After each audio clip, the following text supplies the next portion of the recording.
Alright, what we have here is I've ground that weld back off.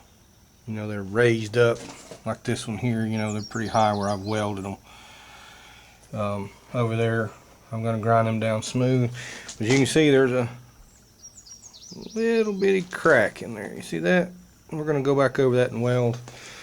Ground this one down here too, and we're going to fill that back in. And the rods I'm using, these are, if you can see it, I don't know if I can get it up here where you can see it or not. There you go. 6010s. Now you see the white on the rod? They're usually just solid red. These are got a little damp. Gather a little moisture. You see the white on them? And it's fine for what we're doing. For pipeline business and stuff like that, that ain't good. They'd throw that whole box away and we'd go on to something else. But we get a fresh box of rods, actually. This is a 1952 Lincoln, and we're getting ready to start him today. Been around a long time. This is a Magneta ignition system. You can't beat that. You can. They have aftermarket HEIs, electronic ignition, but those Fairbanks Magnetas are the #1. You can't beat that system, in my opinion. That's just my opinion. Those wires, I found them at a flea market. I got a whole box of them wires for like $10. They were like $50 for those for Manimal and H that are car boot sale in England. But sometimes I stumble across a pretty good buy. Very seldom, but I do. This is an oil bath air cleaner. It has oil down in here, motor oil, 30-weight motor oil sits in here, and then a little filter, and then it filters there. It goes. One of the best. You can't beat that for longevity. I mean, you dump the oil out, you wipe the can out, you put fresh oil back in it, and you're ready to go for another month. Do it once a month. This particular hose here goes on the end for wintertime operations, and it sits on top of the exhaust manifold to preheat, to keep the air cold, because right in here, these updraft carburetors, they suck so much air and it gets so cold they'll ice up in the wintertime.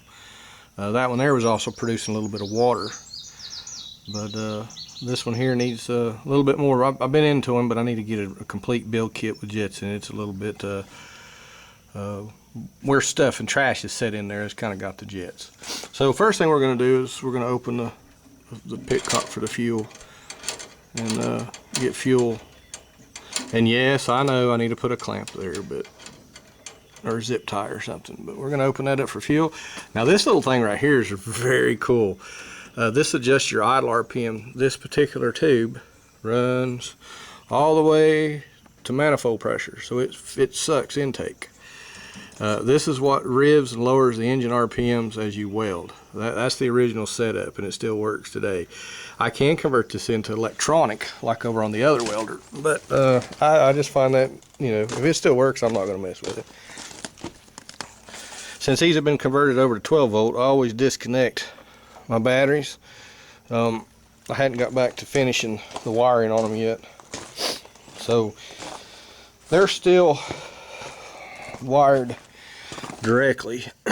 So if that battery's hooked up, it'll run down your battery, because it'll feed right back to this alternator, which is a 1-hole. And they only charge if they're up above 1,000 RPM. So they're not good for every application, but for a lot. At idle, they will not charge. They will drop off. So, you know, but for $30 for an alternator, you can't beat that. So we're gonna crank him up. This is the ignition. This is the choke. And then there's the start button. There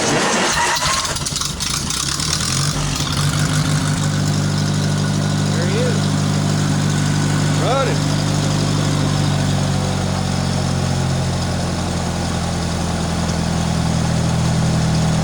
Doesn't sound too bad for a motor that's been full of water and been setting for 10 years, does it?